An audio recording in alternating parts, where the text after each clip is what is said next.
Has it really been almost 3 years since Half-Life 2 was released? It's hard to believe. Time flies when you sit around watching Inuyasha reruns and playing video games all day, every day.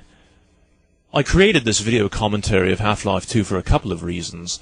Primarily, I'm a huge fan of the Half-Life series of games. Half-Life is a gripping science fiction story, and I think it has earned a place in popular culture far out of proportion of what most video games achieve. And secondly, I hope that I may make you look at the game itself a bit differently. We live in a culture in which video games are swiftly becoming the standard in narrative fiction, outstripping film and literature in both terms of popularity and sales. Now, I'm a traditional artist. In fact, I'm a figurative oil painter, and I do not think you can actually get more old-fashioned than that. Yet despite being so anachronistic in so many ways, or perhaps even because of it, I do not fail to see the influence that video games have had on our collective conscience. To say that a video game is nothing more than a game or cheap entertainment is simply failing to understand the scope of this media.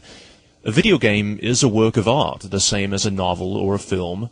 Yet what separates video games from these other artistic media is how completely integrated the audience becomes with the work. Video games, by their very nature, are completely interactive, and in playing them, you become a piece of the artwork itself.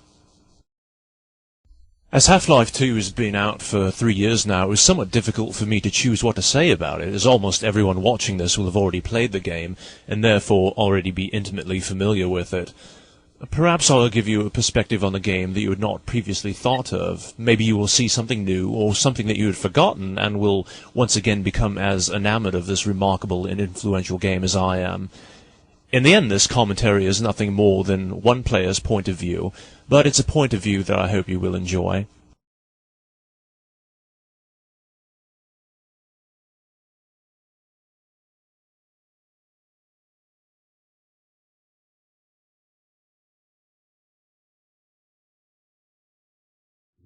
It would have been lovely of the G-Man if after 10 years in a physical suspended animation, on a different planet, in a different universe, if he could have had not even the politeness, but just the common decency to get Gordon up to speed.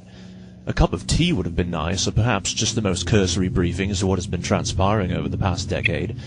But no, the man has proven to be a villain, and has unceremoniously dumped Gordon, without so much as a by your leave, a cheap Nokia mobile phone, or even a pocket knife, into a world that has been turned upside down. However, perhaps this improvised on-the-job training plays right into the G-Man's strategies. Now, before Gordon even steps off the train, we already know that something is dreadfully wrong. The train is filthy and old, and there are random bullet holes in the windows. Actually, I guess I know some cities where that would be completely normal, but for the most part, things feel strange. I do like it very much when the man says that he didn't see you get on. No, sir, I don't suspect he would have, seeing how I just teleported here from another universe. When we get off the train, there are two things we notice immediately.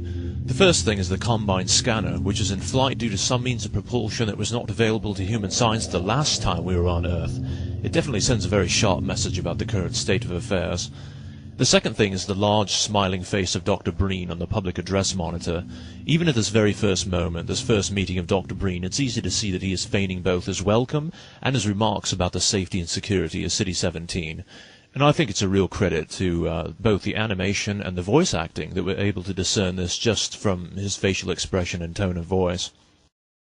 Well, it's then that we meet our first member of the Filth. Now, I know that these guys are called Civil Protection, but I usually just refer to them as the Filth. It does not take long to realize that these shady figures wearing gas masks and body armor are in a position of authority, if for no other reason than the fact that they are bullying our fellow train passengers and that they are carrying cattle prods. Now, I also know that those are called stun sticks, but again, I just like to refer to them as cattle prods. By the time we get to these gates, where people are being selected like cattle to either board different trains to what is probably an exceedingly undesirable location, or else continue on into the city, it has become extremely obvious that we've been thrust into the middle of a fascist, military police state in the worst tradition of that type of organization.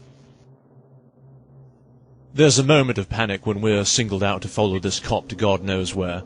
It looks even worse when we see another passenger about to be questioned, probably with a phone book or rubber hose, and then things deteriorate completely when we walk into the room and see a rather enormous amount of dried blood on the yellowed linoleum floor. But then, Hello, what's this? My goodness me, that's Barney Calhoun, the security guard from Black Mesa. What an astonishing coincidence that in the entire world he was here to meet me only minutes after I got off the train. It's almost as if this extremely chance meeting were planned far in advance, as if Barney were waiting for me, having known ahead of time that I would be arriving at this approximate time and place. Now, even if Barney specifically was difficult to remember from all the many hundreds of security guards at Black Mesa who all looked rather like, well, clones, it still, of course, is wonderful to encounter a friendly face amongst the otherwise terrifying filth. We then, of course, meet another old friend, Dr. Kleiner, who also hints that he knew ahead of time that Gordon would be returning. It's good to know that you're being looked out for, anyway. A lesser man than Gordon Freeman might already have started to develop a delusional messiah complex. Now, this scene is really one of my top 10 favorite parts of the entire game. I would give almost anything, well, anything under, say, $20, to find out of a group of maybe 1,000 players, how individual people deal with the can cop. He certainly presents you with a real dilemma. Should you surrender your dignity and dispose of the can, or should you pick it up and throw it at his head and risk the likely beating that will ensue? My guess is that most people choose to throw the can at the cop, whose only motivation is to randomly humiliate people, and he obviously deserves to have a can thrown at his head, and being unarmed, it's really all you can do. Now, if your timing is right, you can outmaneuver him and escape, because he will not chase you down any further than the entrance to the train station. I guess alongside being a real jerk, he's also not in very good shape. Of course, if you antagonize him further, as I like to do, he'll certainly give you a proper thrashing. The can cop's different reactions to your behavior, I think, are a real credit to the game's artificial intelligence. Now, there are other alternatives for dealing with the can cop. Let me read a letter you received. Dear Dr. Bree, why have you please think to suggest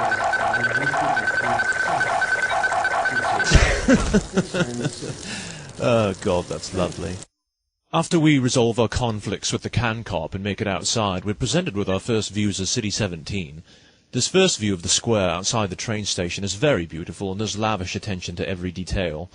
The architecture is very Georgian, or perhaps Victorian. It reminds me a great deal of Prague, or Warsaw in Poland. The Eastern European feel is definitely very obvious.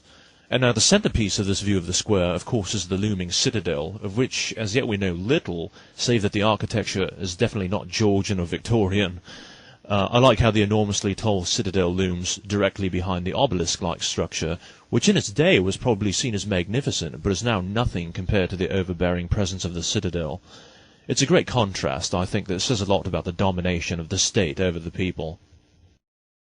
Outside we get an opportunity to at least attempt to talk to more of the average citizens, who by now we've noticed are all dressed in the exact same dark blue denim clothing.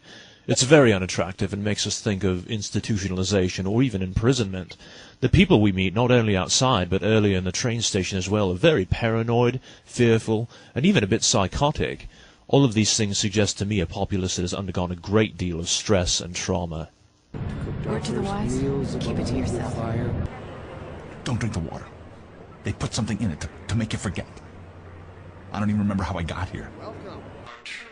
When is it all going to end? Don't worry. Please. It's all right. our benefactors? I see they took your suitcase too. They can't get away with this much longer. And so... Was that you knocking? I know we still had a door.